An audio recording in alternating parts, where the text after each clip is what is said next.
Começando a gravar.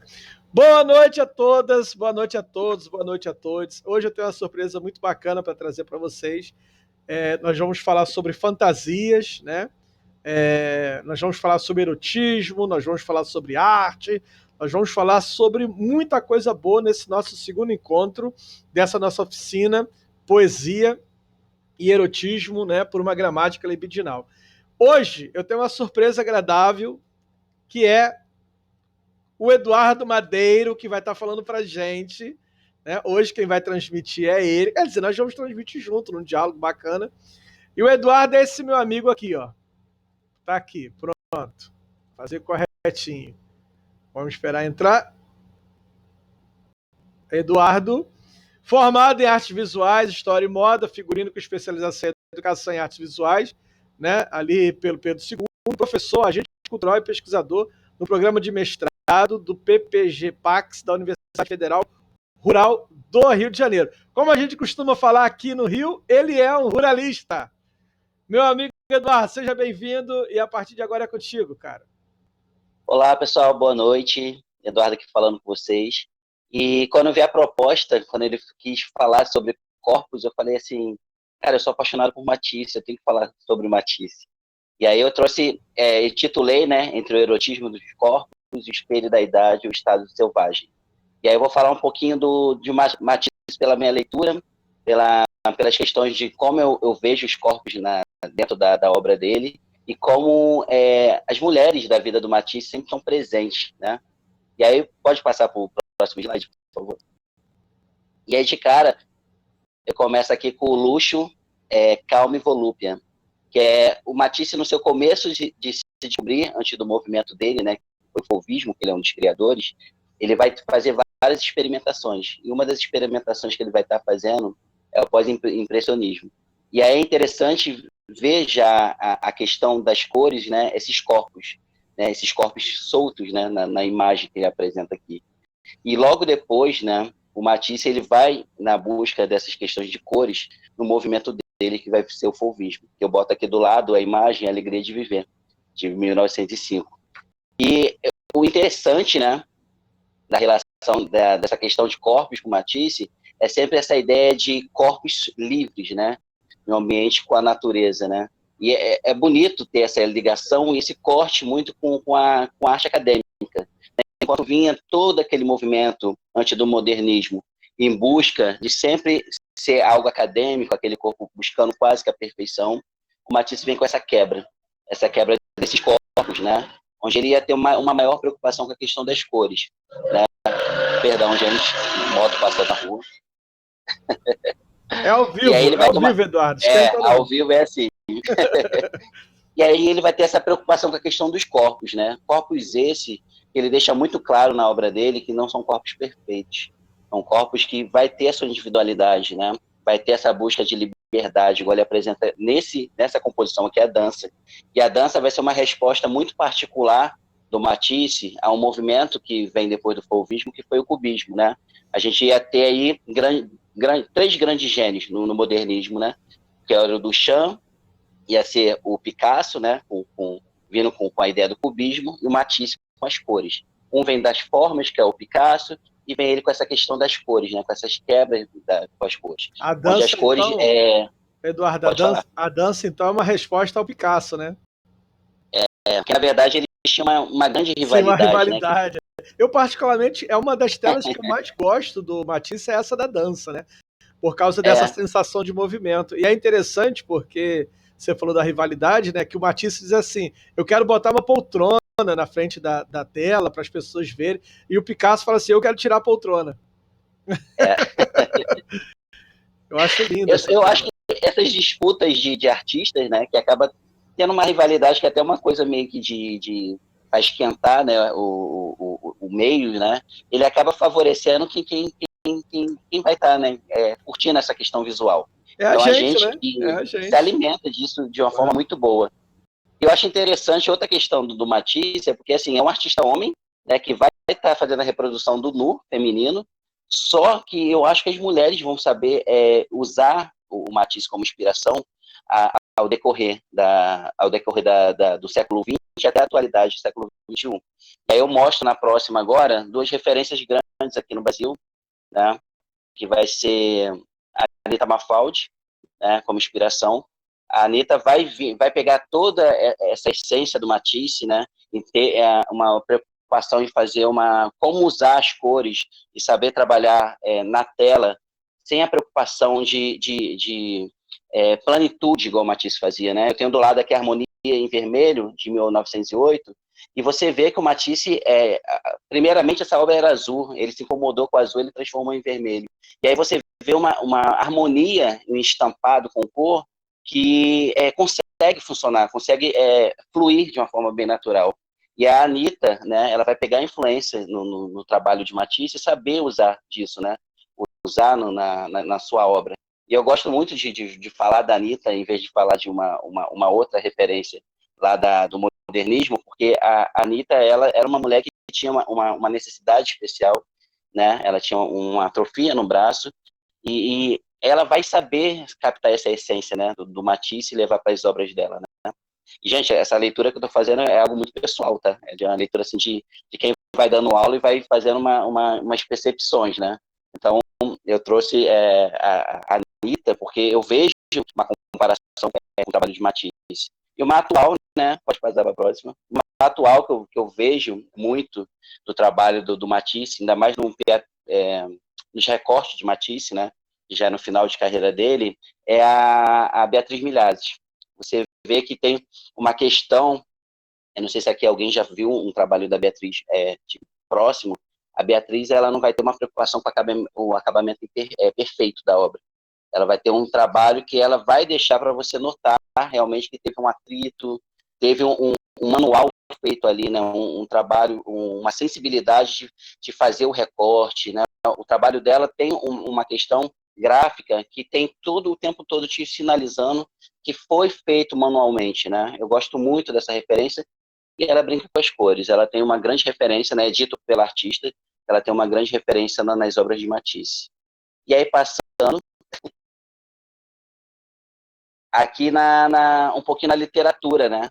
Na Bayer, né? Uma escritora inglesa que ela vai fazer um livro, né? História com Matisse, né?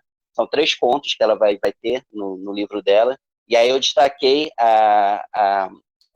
essa imagem, né? Que vai ser um dos contos, vai ter essa imagem e vai falar sobre a questão do corpo que envelhece, né? Que eu até botei lá no começo o espelho, né? O corpo que envelhece, como essa mulher vai ter a sensualidade, né, a partir de certa idade. Então, o conto vai falar um pouquinho dessa questão da mulher de se ver à frente dessa obra de Matisse, e ela vê também que é um corpo desejado. Então, eu achei muito interessante trazer essa imagem com essa ideia do conto que é escrito nesse livro. Pode passar. E aqui, né, lá no começo, quando eu falei da Volúpia, né, aquela primeira obra do Matisse que eu trouxe, eu esqueci de falar que ele faz com base de um poema do Baudelaire, onde ele vai trazer um pouquinho ele se aproveita do nome, né, do poema do Baudelaire, e ele vai meio que se aprofundar um pouquinho das questões do cotidiano, né? O Baudelaire, com a Flores do Mal, ele vai falar um pouquinho das questões do dia a dia, da morte, do envelhecer. E aí o Matisse era o grande fã do trabalho dele, tanto quando ele vai fazer vai ter um novo, se pensar em fazer um novo relançamento do livro do Baudelaire, ele pede para estar fazendo a parte de ilustração do livro, né? Então, assim, é um livro que foi censurado na época, ele volta lá para o século 40, né, se não me engano, década de 40, perdão, e aí o Matisse faz questão de querer fazer essa ilustração dos livros. E aí eu trago Matisse aqui, gente. Aquele essa obra aqui é interessante porque está atrás do Jairo, né, que é uma das coleções da obra que está atrás do Jairo, que é a primeira obra a qual eu conheci o Matisse, que foi esse recorte nu, em azul. E aí eu conheci o Matisse por causa desses recortes. Eu estava numa Bienal aí da vida, né, há muito tempo atrás, e aí eu encontrei um livro do Matisse com a capa azul. Eu quase nem gosto de Matisse, né? Aqui. me apaixonei por esse cara. E a história dele é muito interessante, porque é um cara que começa a desenhar aos 20 anos, né? Porque ele ficou acamado um tempo e a mãe dele vai presentear ele com material de pintura, e daí ele abandona o direito, né? Que ia ser a profissão dele, ele abandona e vai entrar na pintura com tudo. Daqui a pouco ele se vê envolvido, né?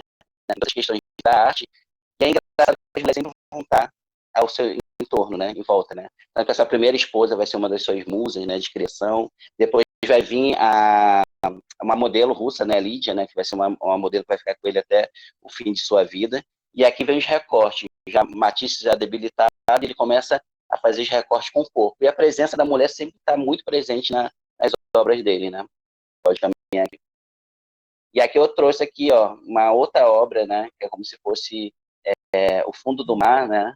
E aí ele vai produzir isso dentro do apartamento dele, e sempre vai ter a presença desses corpos, né? Eu acho muito interessante isso. Ele sempre trazia a questão do corpo, ainda mais o corpo feminino. Ele vai trazer muito para a obra dele. E aí tem um próximo aqui. E aí eu trouxe mais um aqui, né? Que é para você ver como é a amplitude, né? O modernismo tem isso, de fazer uma obra gigantes, né? Isso aí é toda de papel decopé, né? Que é toda de recorte. Ele fazia com essa assistente dele, né? Que era a Lídia. E a Lídia se tornou o braço direito de Matisse, né? E você vê que nessa obra, que, se eu não me engano, é Periquito e a Sereia, o nome dessa obra, você vê que sempre a presença do corpo feminino vai estar presente em sua obra. Pode passar. E aí eu tô fechando aqui, né? Aí eu venho com uma citação dele, que eu acho bem interessante. Ele sempre fala: sempre há flores para aqueles que querem vê-las. E eu acredito nisso, a questão dos corpos, a questão do prazer está muito envolvido com a questão de você acreditar, né? Acreditar na sua sensualidade, acreditar no seu corpo. E aí eu fecho com uma última imagem aqui. Eu queria trazer, de novo, falando que as mulheres vão estar sempre presentes na vida de Matisse. E essa obra aqui foi uma última obra uma das últimas, né, que ele vai fazer para uma irmã que ajudou a cuidar dele, né, já acamado. E aí ele faz um projeto todo em recorte para essa capelinha, que é um dos últimos trabalhos que ele faz em homenagem à irmã Agnes de Jesus. E aí você vê que ele começa com a questão de estar acamado, né? Se você fazer uma linha histórica aí rápida sobre o Matisse, ele começa uma situação, a mãe dele ajudando ele, né? Lá numa doença que levou ele a ficar acamado, e ele se apaixonar por arte, e ele vai, no final de vida, estar fazendo o último trabalho e se abraçando à religião, né? Algo que ele não era tão religioso, né? Fazendo essa homenagem a essa outra mulher que cuidou dele. Então, assim, eu espero ter contribuído para os estudos de hoje, gente. Jário? Pergunta, gente. Aproveita que o Eduardo tá aí, faça suas perguntas. Gente, eu sou suspeito. Essa tela aqui é minha. Foi uma tela que eu confeccionei inspirada exatamente no Matisse. Gosto demais do Matisse. Eu Até tenho uma porque o corpo, pergunta. a figura feminina é uma figura que me deixa sempre em êxtase. Pode fazer a pergunta, querida. Então, eu queria saber se você acha que essa diferença de cores, num momento bastante vermelhos e em outro momento bastante azuis, se isso faz diferença com a questão da sexualidade em si, ou se são apenas cores, porque eu vejo de formas diferentes, né? E o amarelo, né? O amarelo ali muito presente o tempo todo. Sim, sim. Mas as últimas tinha bastante azul, Sim. né? Sim. E o vermelho com amarelo, no início, nas primeiras telas, estavam bem intensas, né? Sim. Eu acho bem interessante, porque se você pegar, você está falando de um homem aí que estava num processo muito louco, né? Normalmente essas obras que ele realizou, Azul, normalmente a filha dele estava sendo presa na Segunda Guerra Mundial, ele estava com essa questão toda de corpo doente, acamado, e eu me interessei muito nas obras do Matisse quando eu descobri nesse período, foi porque assim, ele estava passando situação, né, de vida, só que em momento algum você conseguia visualizar alguma tristeza. Eu acho que a compensação da cor consegue dar uma disfarçada nessas sensações, né? Porque você não vai ver no período que eu digo mais duro da vida dele, né, que seria o final de vida dele, você não vai ver obras do Matisse com um aspecto de uma expressão de dor, né? Você vai ver sempre, você vê que no final eu mostrei cores que não vão te remeter à tristeza. Tá aquele que a moça está contemplando dentro do museu, em momento algum ele vai te passar alguma tristeza, pelo menos visualizo dessa forma, né? Eu acho que a questão de cor se influencia muito, né? O vermelho, que é uma cor quente, é uma cor da sensualidade, né? Por si já é uma cor que tem toda essa puxada. Eu acho que o azul seria mais uma coisa de calmaria, né? Acho que para quem tem alguma coisa voltada a alguma questão de estar acamado, de ter alguma doença, eu acho que o azul que ele contempla muito aí seria na questão da calmaria, né? É interessante observar, Eduardo, que a questão do uso da cor, né?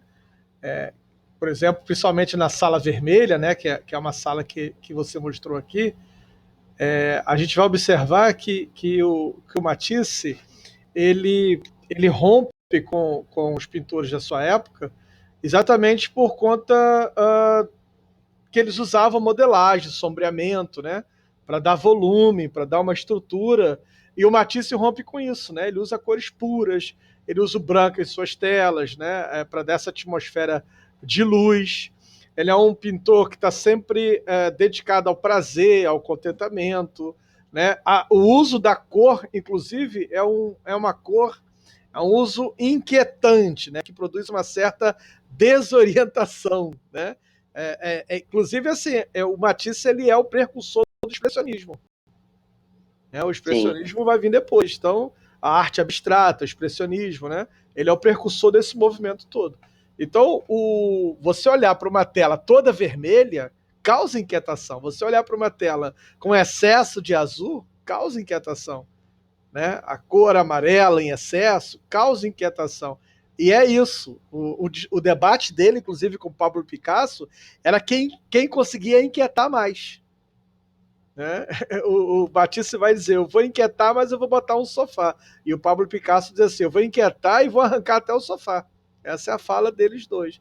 E é interessante, né? Porque todos dois bastante envolvidos na questão da sexualidade feminina. É impossível você olhar para uma tela de Picasso e não ver ali alguma representação do pênis, da vagina, do seio. É muito difícil. Quase todas as telas do Pablo Picasso têm alguma coisa nesse sentido. E o Matisse é um todo, é o corpo, sempre o corpo feminino. A tela dele que eu mais gosto é essa tela da dança, né? E o que eu gosto também é desse corpo que não busca esse lugar de perfeição. Que a gente vai falar exatamente disso, né? A questão do erótico, da corporeidade e do erótico na contemporaneidade. Juliana, mais alguma pergunta para o Eduardo? Alguém mais para perguntar para o Eduardo? Não. É só porque o vermelho e o amarelo me causam inquietação e o azul nem tanto. Então... O azul é uma cor mais quente, né? Inclusive tem um filme sobre isso, né? Azul é a cor mais quente. Né? E é interessante o filme, porque o filme fala exatamente sobre uma relação sexual não binária, né? O filme é sobre isso. A relação sexual entre duas mulheres. E o nome do filme o que é? Azul é a cor mais quente.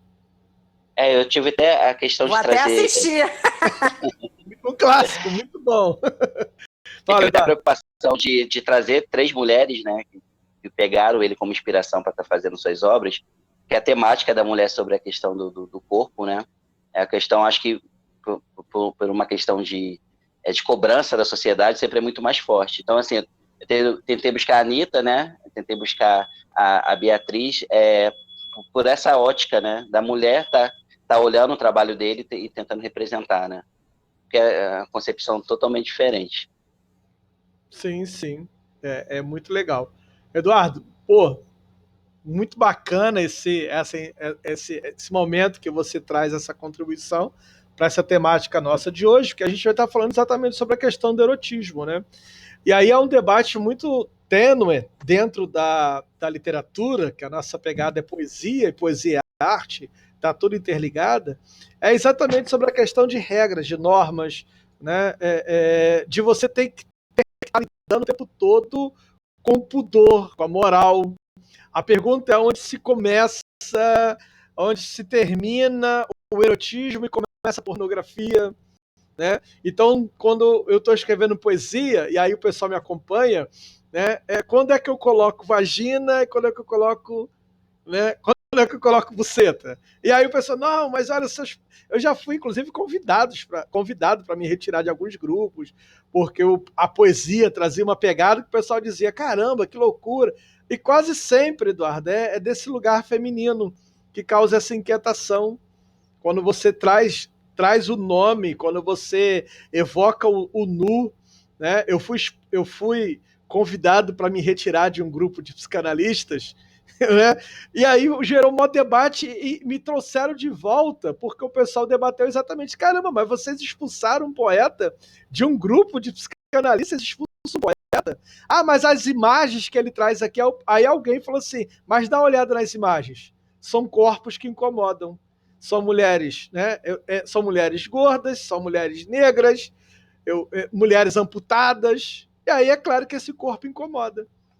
E aí gerou um debate muito interessante, porque o Matisse ele busca isso o tempo todo dentro das suas obras. E é interessante essa relação que ele tem com o próprio corpo dele, um corpo enfermo, um corpo adoecido, né? E as obras dele é essa mulher, né? Eu gosto muito do Pablo Picasso e do Matisse, para mim eu gosto dos dois, eu sou apaixonado pelos dois, porque eles não estão em busca, eles estão em busca de uma estética, mas não em busca de um corpo perfeito, mas de um outro corpo, um corpo erotizado. E aí é quando a gente vai falar do que é o erotismo. Alguém quer falar alguma coisa? Alô? Sou eu, Célia. Fala, querida. Jair, você está falando isso aí, da expulso do grupo de psicanalistas. Expulso não, convidado a se retirar gentilmente. O negócio é engraçado que as pessoas ficam chocadas muitas vezes com o que eu escrevo, porque as pessoas têm uma sexualidade enrustida, uma sexualidade que fica ali reprimida e está dentro da psicanálise, tem que trabalhar isso. Aí você falou tudo, tem que trabalhar, mas aí o sujeito tem que ir pro divã, né, Célia? É incoerente, né? Ô, Fernando, a galera tem que ir pro divã, Fernando, mas o pessoal não vai, né? Aí entra o Foucault vai falar sobre isso, né? A história da sexualidade, Foucault começa dizendo que sobre o sexo no mundo ocidental, a gente fala muito sobre isso que é para ninguém fazer, que é para ninguém saber o que é isso. O Foucault diz, fala-se muito sobre isso, que é para ninguém saber o que é isso. Né? Então, exatamente. É por isso que eu quis abrir o nosso encontro hoje citando o Sade, porque o Sade vai dizer isso. O Sade ele vai dizer assim, ó, eu imaginava que me apegando às mulheres eu teria juízo. Os meus desejos não se expandiriam para o vosso sexo. Projetos quiméricos, meu caro, os prazeres de que queria privar-me se ofereceram ao meu espírito com mais ardor ainda. Pois quando se nasce, como eu, para a libertinagem, é inútil querer se impor freios. Enfim, meu caro, sou um animal anfíbio. Eu gosto de tudo, tudo me diverte. Eu quero reunir todos os gêneros. Olha aí, Célia, a resposta de Sade para você. Aquilo que mais eu recalco é exatamente aquilo que o desejo vai despontar mais ainda, né? Porque aí vai dizer Freud, porque o desejo de esquecer é a vontade de se lembrar. E aí, como é que você faz isso? Né? O desejo de algo é a vontade do oposto daquilo. E aí Freud diz isso, o desejo de esquecer é a vontade de se lembrar ainda mais. Então, quando a gente vai trabalhar a questão do erotismo, a gente vai para a distinção histórica, né, quanto à forma como se lida, a forma de se lidar com o sexo, né, aquilo que a gente vai falar dos afrodisia para os gregos, a carne para os cristãos, né, e a sexualidade para o homem moderno. Então, se na Grécia Antiga os atos sexuais não regiam a constituição de quem se é, pois você... Ó, tem alguém com o áudio aberto aí. Pois não se havia ainda a experiência de uma interioridade que singularizava o sujeito, né, e os identificava as suas preferências sexuais, para o monasticismo cristão já se congrega na carne o risco da demasia sexual. Então, se os gregos não tinham alguma coisa que os singularizasse, né? Que os identificasse as suas preferências sexuais. O sujeito não era identificado pela sua preferência sexual. Na Grécia era assim. No monasticismo cristão, o sujeito precisa evitar aquilo que vai ser listado pelo apóstolo Paulo como consciência da carne. Então, quem está acostumado com a literatura cristã, neotestamentária, o tempo todo a palavra grega é carne. O pecado da carne, a consciência da carne, os desejos da carne. Então, se no grego a palavra central é afrodisia, na literatura neotestamentária é carne, essa é a palavra. Né? E na atualidade, a sexualidade. Você vê, são 3 termos em 3 épocas diferentes. Sendo que nos gregos, a opção do sujeito, né, a experiência do sujeito, a sua preferência sexual não produzia singularidade, ou seja, não o identificava. Lá no monasticismo, o prazer é pecado, é proibido, né? Já na atualidade, a sexualidade, né? Você tem uma outra coisa que se configura, né? Lá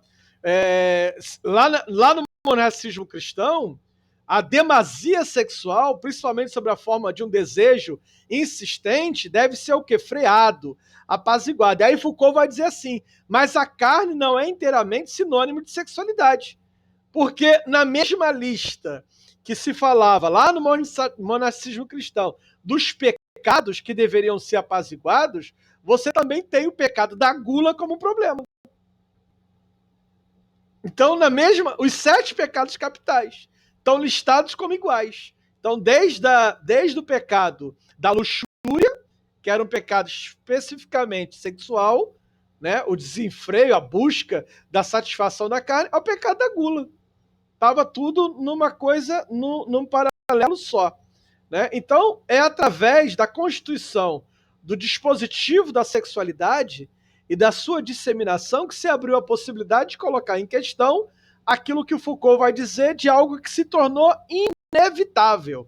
Então, qual é a pergunta que se faz na atualidade? Né? O que se tornou inevitável? A pergunta que o Foucault vai fazer. Que ser sexual é você? Então, olha como é que a gente vai caminhando, desde lá do passado na Grécia, na afrodisia, onde a sexualidade não definia ninguém, não definia a sexualidade de ninguém. Né? O gosto aí passa pelo período cristão, né? Pelo monasticismo cristão, onde tudo agora é pecado, né? Inclusive a gula é pecado, está no mesmo nível da luxúria, do pecado, da pecaminosidade. A atualidade, que é a sexualidade, que a pergunta é: que ser sexual é você? Você é o quê? Que ser sexual é você? Você é hétero, você é gay, você é lésbica, então alguma coisa que cria uma identidade, que te define. O sujeito é agora, na modernidade, definido pela sua sexualidade. A sua singularidade é definida agora pela sua sexualidade. Veja a maneira refinada e detalhada com que Sade narra os embates sexuais intermináveis ali na sua filosofia da alcova, né? Um livro que é um clássico, que revela o caráter descritivo e confessional que o sexo vai assumir na modernidade. Né? Você tem ali no livro dele, A Filosofia da Alcova, a senhora de Saint-Anger, que se considera o quê? Um animal anfíbio. Então, lá em Sade, o que seria um animal anfíbio? Na modernidade, bissexual. Então, na modernidade, a gente vai falar do sujeito bissexual. Lá, o Sade vai dizer o que? Eu sou animal anfíbio, eu topo de tudo. Né? Então, esse animal anfíbio, condição que será catalogada mais tarde pela ciência como bissexual, né? E aí a senhora Saint-Anger se coloca aí como preceptora da jovem Eugênie nas artes libertinas, revelando à moça curiosa e dedicada os prazeres infindáveis de uma sexualidade que precisa ser exposta, mesmo que de forma violenta, com finalidades educativas e libertadoras. E aí ela diz assim: pois só sacrificando tudo à volúpia se conseguirá semear algumas rosas sobre os espinhos da vida.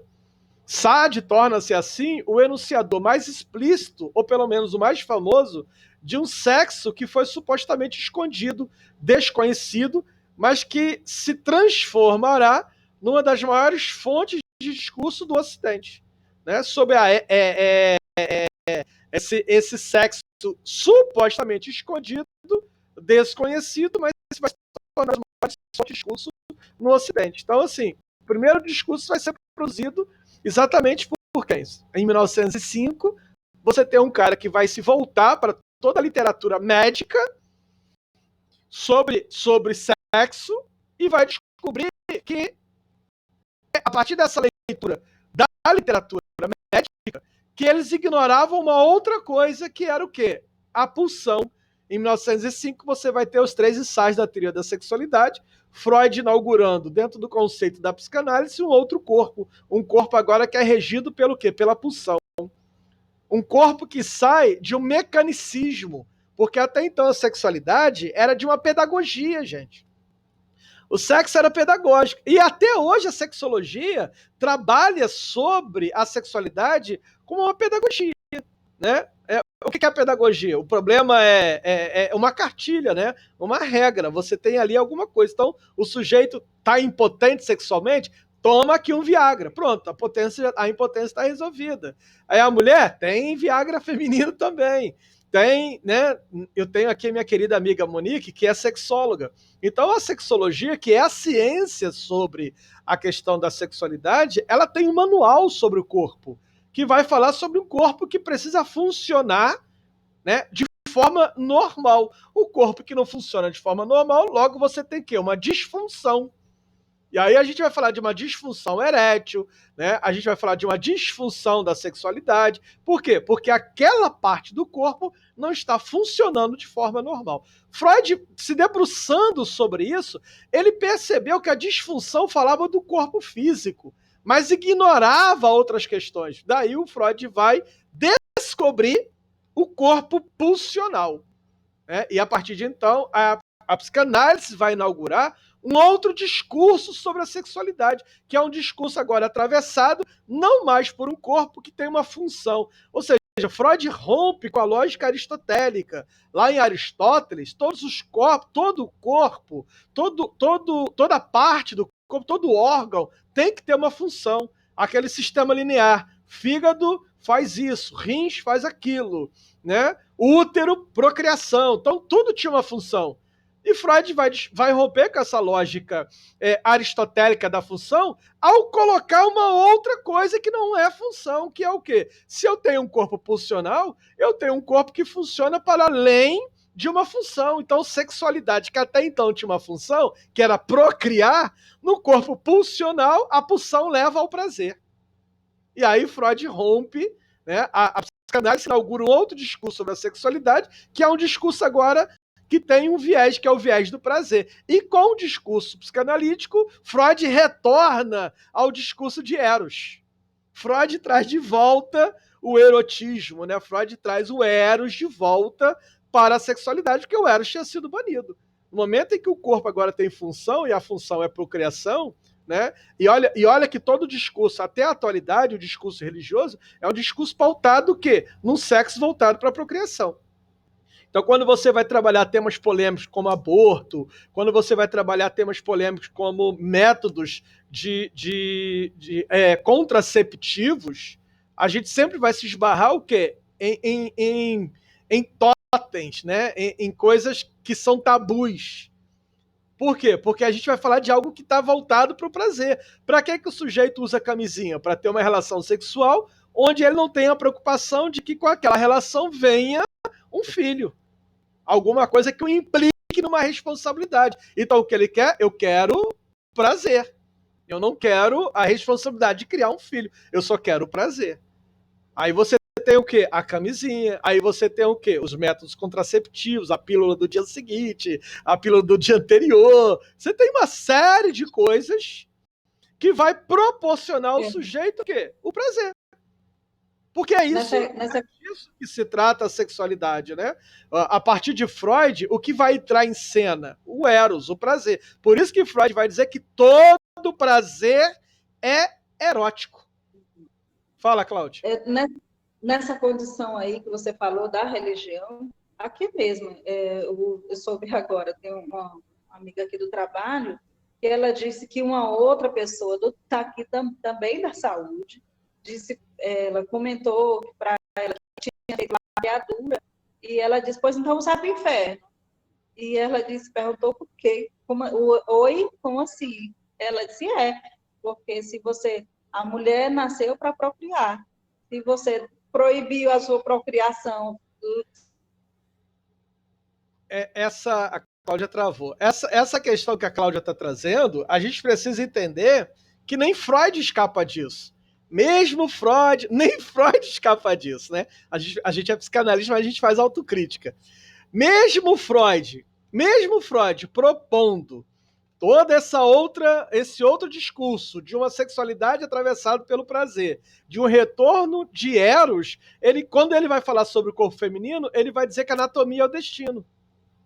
Então, assim, mesmo Freud não consegue escapar, né, desse olhar de anatomia é destino, é o que ele vai dizer, ou seja, de uma certa forma o corpo feminino foi gerado para produzir, né, a mulher foi criada para parir. É isso. Freud não consegue escapar disso. É por isso que as feministas vão mastigar Freud com vontade, né, Eduardo? Lá na frente. Por conta dessa fala dele colocar o corpo a anatomia como destino. Né?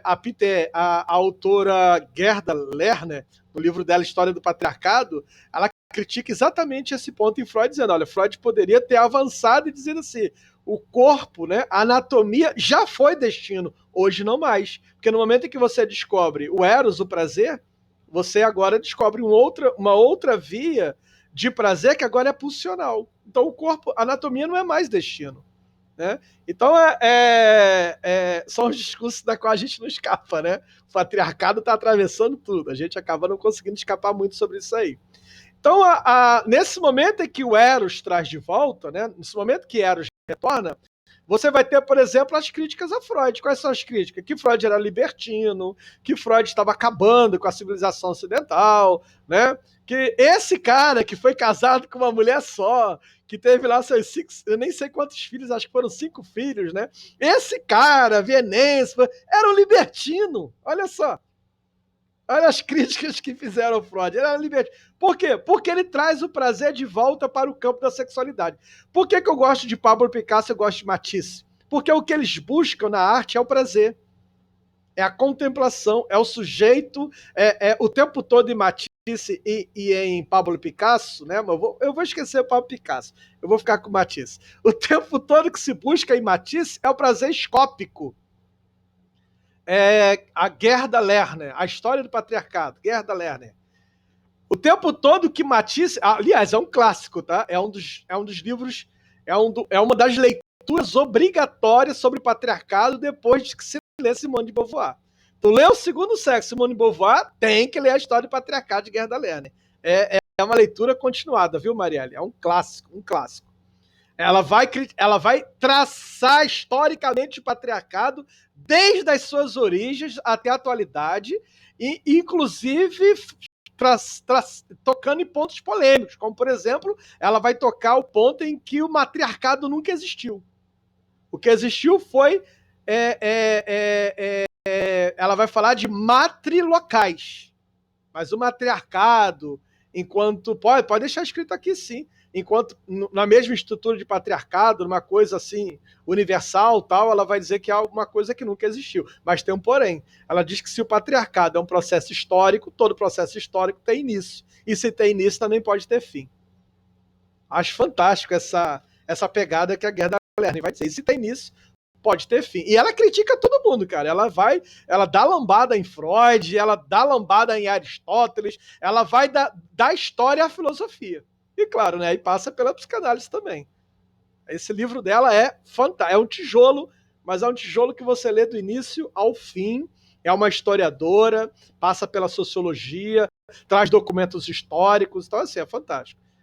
Então assim, voltando para cá, o Matisse ele vai falar o quê? O que o Matisse busca? O Matisse busca nas suas telas o prazer escópico o tempo todo, do sujeito que, ao olhar para a tela, tenha um contato com a sexualidade, e aí uma sexualidade proibida.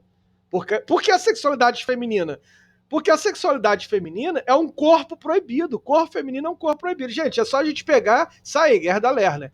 É só a gente pegar o Gênesis, que é o texto fundante da civilização ocidental. Quando se descobrem nu, eles precisam se vestir.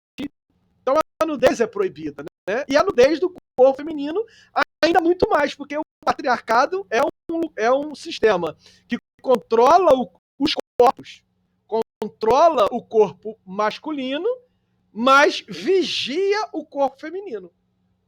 A Guerra da Ler vai falar isso o tempo todo. Né? O sociólogo Pierre Bourdieu, ele vai dizer na Dominação Masculina, né, que a sociedade patriarcal controla os corpos masculinos e vigia os corpos femininos. Então, quando Matisse traz... Não pensem vocês que Matisse foi assim, abraçado pela sua geração. Não foi. A primeira exposição que o Matisse fez foi fechada. Primeira exposição da... Não é isso, Eduardo? A primeira exposição da tela dele, se eu não me engano, criou uma polêmica do caramba e a galeria foi fechada. Por conta do quê? A própria questão do fauvismo, né, em si, quando foi comparada às outras obras, o pessoal falou, não, isso aí tá uma obra totalmente com pincelada grossa, essa tinta tá muito grossa, isso aí não vai funcionar. Então, normalmente esses caras que são vanguardas, eles incomodam muito, né, porque eles vão projetar alguma coisa à frente. Eu acho bem interessante, né, citando até o Picasso aqui, que a questão da busca de estar sempre buscando a experiência, né? Eu acho que o modernismo é a busca da experiência o tempo todo para chegar em algum denominador, mas assim, é o bom porque fica nessa corrida de experimentação. Você vai ver nas telas a busca muito da cultura oriental e também da questão da cultura africana, né? Você vai ver a cultura africana e quando vai chegar aqui para o Brasil, né, que vai ter a Semana de 22, você vai ver que vai vir essa essência do modernismo e a gente consegue transformar isso com a nossa cara regional. Então, isso é muito interessante. Você conseguir pegar o eurocentrismo, você pegar o eurocentrismo e transformar isso, né? E a gente está em transformação o tempo todo. Seria até inocência minha falar que a gente conseguiu transformar, e aí em quase 100 anos de história, né? De história da arte dentro do Brasil. Mas a gente sempre está nesse processo de transformações. Ainda mais esses corpos negros, né? Aqui no Brasil. A gente consegue trabalhar muito isso com a relação do modernismo. Ainda mais quando traz essa questão de corpos diferentes nas obras de Matisse. Você estava falando disso aí, eu estava me lembrando do conceito do sociólogo aqui do Brasil, se eu não me engano, acho que Eduardo, não me lembro o conceito, o nome dele, que ele vai falar sobre canibalismo cultural, né? Aí você tem a Europa, isso aí que você está falando, é da Europa que vai lá na África e aí traz aquilo como se fosse deles, né? E não é deles, pô.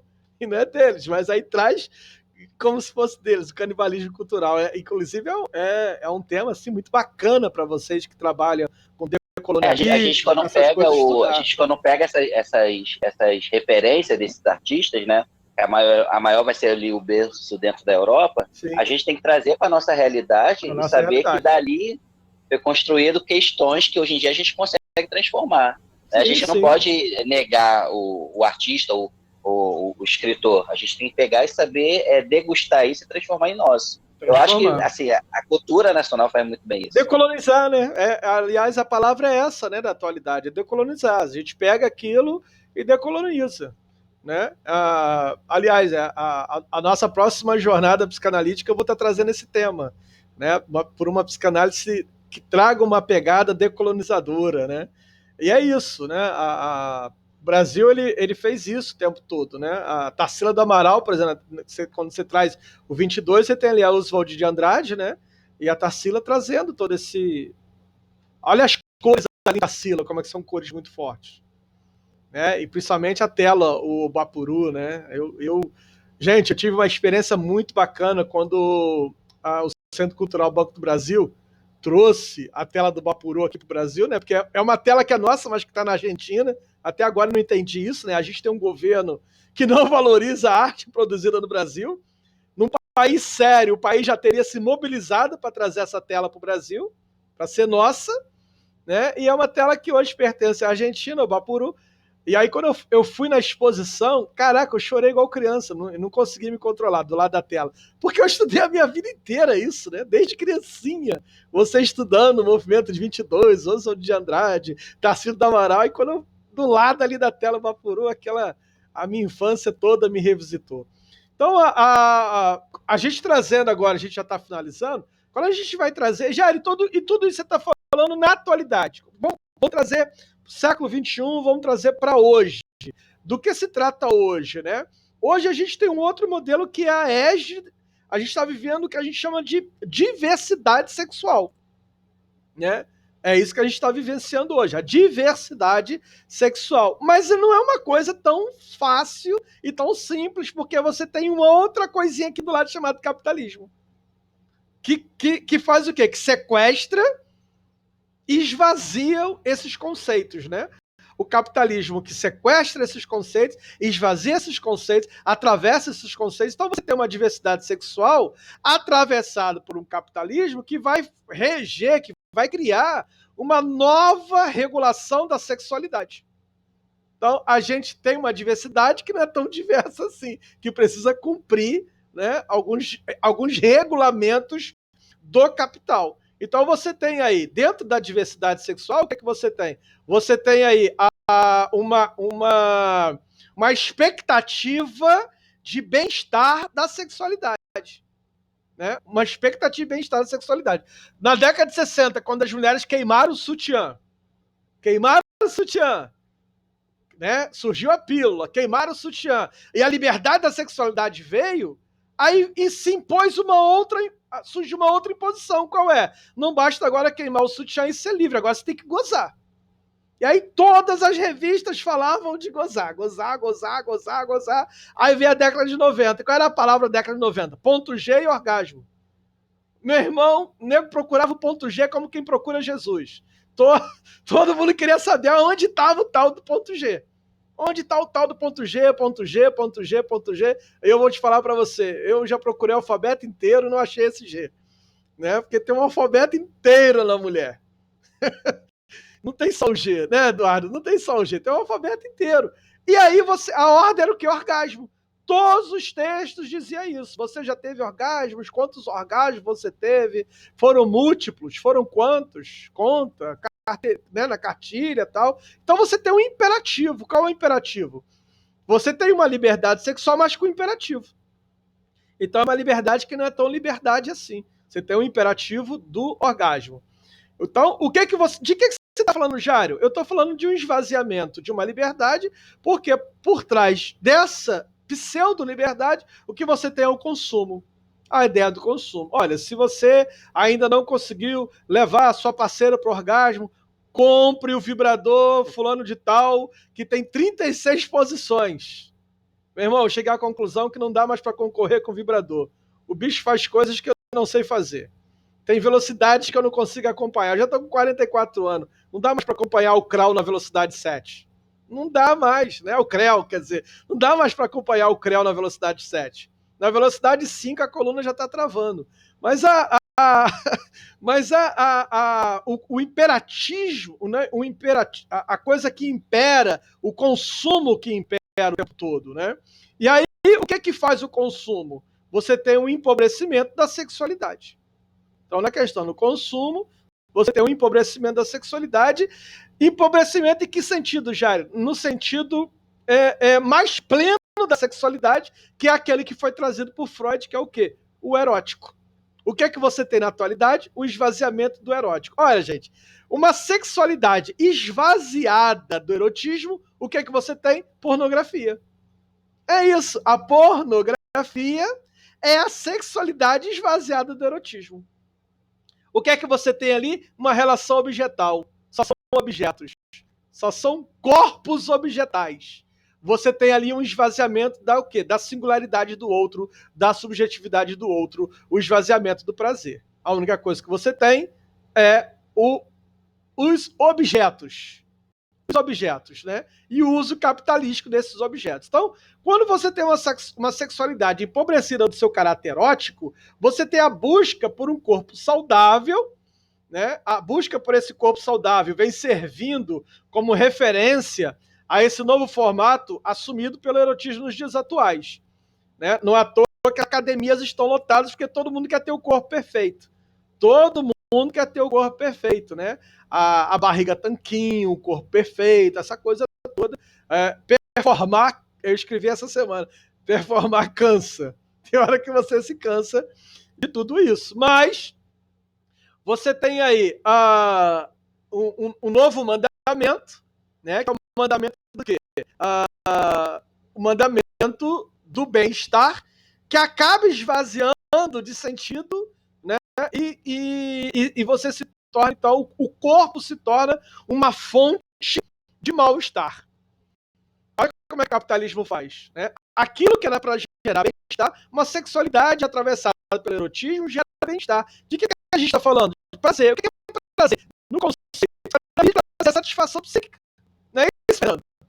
É bem simples. Freud vai dizer que prazer é aquilo que encontra satisfação. Ou seja, aquilo que encontra saciedade, que encontra satisfação. É claro que essa satisfação é uma satisfação ilusória, fantasiosa, mas Freud vai dizer, olha, mas o amor não é isso? Não é uma ilusão? Não, Freud vai dizer, o amor verdadeiro não é real. Freud vai dizer isso. O amor verdadeiro não é real, então a gente está no campo da ilusão. Mas uma ilusão que produz o quê? A ilusão é necessária frente ao mal-estar. Você tem uma satisfação temporária, mas uma satisfação. Tira o prazer, o que é que você tem? Você tem um gozo, você tem uma coisa imperativa, que é consumo o tempo todo, que não simboliza. Tudo aquilo que você não simboliza, repete. O que é que você tem? Consumo. Tudo aquilo que não simboliza, repete. O que é que você tem? Compulsão. E aí, nesse modelo de compulsão, você tem agora o corpo, que antes, atravessado pelo erotismo, era uma fonte de prazer, hoje, atravessado pelo capital, uma fonte de mal-estar. Você não tem o seio, mas o seio não está no tamanho correto, a vagina precisa passar por uma linfoplastia, porque não tem os lábios corretos, né? O pênis não tem o tamanho ideal, né? O tônus muscular não está do jeito que você queria, a bochecha está muito grande, a bochecha do outro está muito pequena, os lábios, os olhos. Olha como é que esse corpo se torna uma fonte de mal-estar. O que a gente está buscando o tempo todo? A gente está buscando o tempo todo performar. Gente, a gente não consegue tirar nenhuma foto mais. As câmeras agora já vêm já editando. Tu tira a foto e olha e fala, caraca, isso aqui não sou eu não, porque já foi editado. Já mudou a coisa toda, né? Você já mexe tudo. Então, eu fico imaginando aquelas Polaroid, né? A Polaroid, na atualidade, não funciona mais. Padronizar, né, o Jairo? Exatamente. A ideia é padronizar o tempo todo. O tempo todo o capitalismo está tentando legitimar, né, uma padronização. E aí, Eduardo, quando você fala de padronização, você está falando de uma validação, né? Você está falando de um padrão que vai ser validado. Ora, quando você fala de um padrão que vai ser validado, você também tem uma legitimação das práticas sexuais. Você vai ter uma legitimação das práticas sexuais, como, por exemplo, o sadomasoquismo, né? que se torna, na atualidade, ascética, clean. Né? Como assim? Você ainda não tomou uma chicotada? Ah, mas é tão bom. É tão legal tomar uma chicotada. Né? Como assim? Você não fez isso, não fez aquilo? Então, se você não se permitiu a um determinado tipo de prazer, a uma determinada experiência, você está fora. Né? Como vai dizer o Renato Russo, você está démodé. Você entrou no clichê, então você tem que estar o tempo todo dentro desse lugar, né, que acaba, né, essa sexualidade da modernidade, esse erotismo na modernidade, na pós-modernidade, acaba não se diferenciando muito dos livros de ginástica lá da década de 90. Quem se lembra dos programas de ginástica na televisão? Né, a gente fazendo ginástica acompanhando, né, a mesma roupa, a mesma comida, a mesma música, a gente acompanhando aqui dali, que ensinava como fazer exercícios físicos de maneira mais eficiente e mais correta. Era o manual, a gente caiu no manual. É isso, no maldito manual. Entendendo, inclusive, né, estendendo essa percepção aos produtos hoje vendidos, né, dentro de determinado sex shop, que tem a melhoria do desempenho como foco. Né? Quantos orgasmos você tem? Ah, eu tenho. Ah, não, peraí, tem que ter no mínimo 2, 3. Desempenho sexual. O que está em jogo na atualidade não é o prazer, é o desempenho. o tempo todo, você precisando performar o tempo todo. E aí o psicanalista Slavoj Žižek, ele vai chamar isso de hedonismo envergonhado.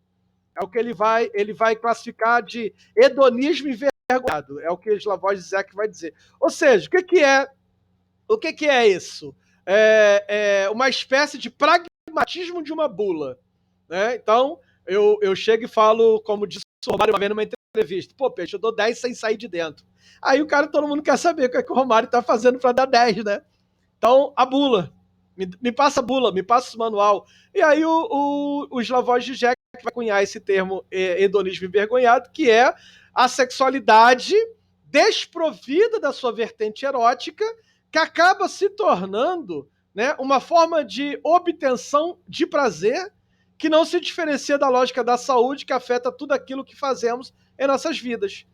Tudo é permitido, pode-se desfrutar de tudo, porém desprovido da substância perigosa. Olha que coisa interessante. Então, o que seria erotismo, Jairo? Seria a substância perigosa. Para o psicanalista esloveno, né, Slavoj Žižek, o erotismo é a substância perigosa. E a atualidade, a pós-modernidade, removeu da sexualidade a substância perigosa. Tudo é permitido, tudo pode e nada faz mal. Tudo é light. Sadismo é light, masoquismo é light, tudo é light, tudo é clean, né? Tudo é clean. E aí ele vai dizer exatamente dessa equalização politicamente correta dos prazeres, nega a multiplicidade de possibilidades para os investimentos funcionais. Inclusive naqueles aspectos do sexual que sempre escaparão às tentativas de inscrição num registro harmônico ajustado, limpo e feliz. Gente, se tem algo que sempre escapa, de que a gente está falando? Do inconsciente. É disso que se quer tirar. É isso que o capitalismo quer sequestrar. É isso que ele quer abocanhar. O capitalismo quer abocanhar o inconsciente, aquilo que sempre escapa. Sempre haverão corpos que não serão normatizados. Sempre haverão... Deixa eu só concluir aqui, rapidinho, Lívia. Sempre haverão os corpos estranhos. Sempre haverão aquilo que não se normatiza. Sempre haverá aquilo que não se consegue colocar dentro de um manual, dentro de uma regra. Sempre haverá. Porque é disso que se faz a sexualidade. É disso que se cria os investimentos, a multiplicidade de possibilidades dos investimentos funcionais. Né? E aí entra aquilo que o Matisse fazia. Os corpos estranhos, os corpos que não seguem regras, né? Um feminino que não se adequa às normatizações, a pincelada grossa, a tinta estranha que causa inquietação porque tem vermelho demais, a tela que não está harmônica.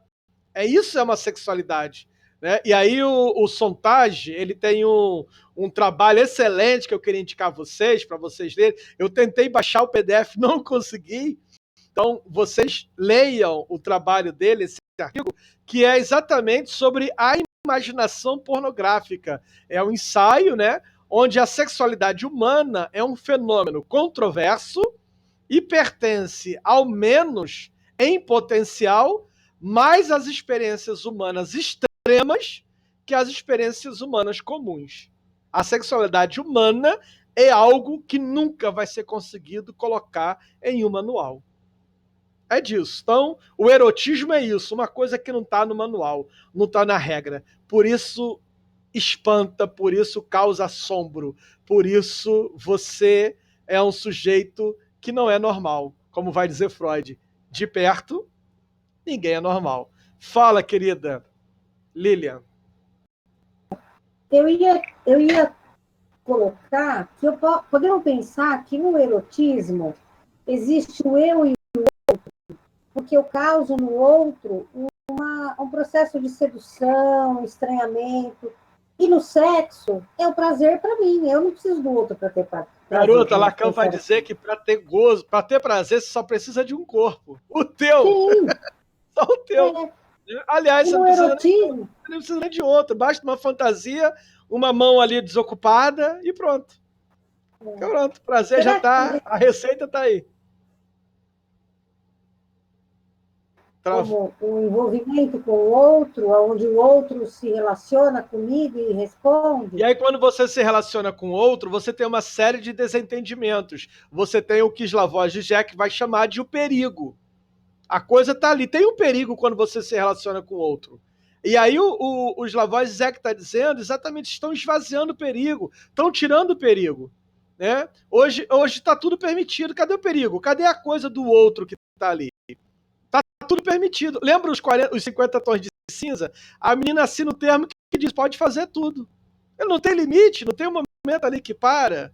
Não, a gente assina um acordo que, olha, pode tudo, pode fazer tudo. Tá tudo liberado, não tem, o risco não tá ali. E aí o Slavoj Žižek vai dizer do risco. O que é o risco, gente? É só a gente lembrar o que vai dizer Kierkegaard, né? Quando Kierkegaard vai falar sobre o amor, Kierkegaard fala que é impossível o amor sem o risco. E o Freud vai dizer a mesma coisa. O que o Freud vai falar sobre o amor? Né? Sobre erotismo. O Freud vai dizer que amar, né, é aceitar o risco.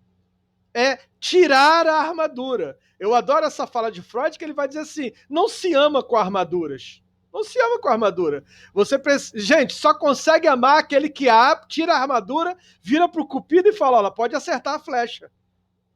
A metáfora do cupido é flecha, gente. É sangramento. É ferida. É disso que o amor é. Do que se trata o amor? De uma ferida narcísica, onde o outro não é você. É isso. Amor é ferir-se. É se permitir ser ferido. É se permitir sangrar-se. Então, o Freud vai trabalhar isso. E o Slavoj Žižek retorna isso, né? No mundo em que todos são objetos, o que é que se tirou? Se tirou-se o risco. Qual o risco? O risco do mal entendido. Lacan vai dizer que se tem linguagem, tem maus entendidos. O Fernando gosta muito dessa fala do Lacan, quando ele diz assim, eu só me responsabilizo pelo que eu falo, não pelo que você escuta.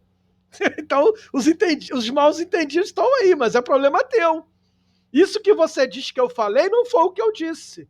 E o que eu disse não foi o que você ouviu. Então tem um mal entendido, tem um risco aí no meio. E só há amor se você o quê? Aceitar o risco. Se aceitar o risco. Aí o Freud vai dizer assim, como se torna forte uma pessoa quando sabe que é amada. Agora, se você não quer correr o risco, então não ame ninguém. Agora, quem não ama, adoece.